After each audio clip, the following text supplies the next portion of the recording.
Carlos, wishing you a very, very happy birthday.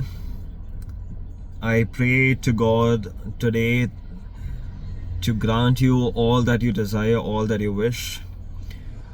May He bless you with the best of health, happiness and abundance and prosperity in tons and multifold.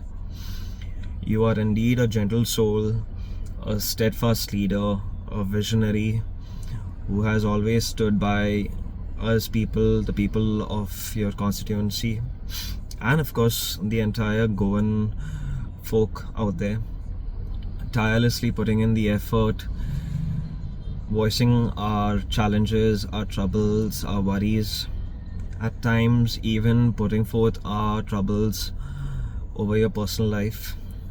We are immensely grateful to have you as our leader, and we couldn't ask for more. But all I could ask to the Lord Almighty is to always guide you and be there with you as you have been there with us always. Wishing you the best, sir, today, and may you have a blessed and an awesome day ahead. Thank you so for everything you do for us. We love you all.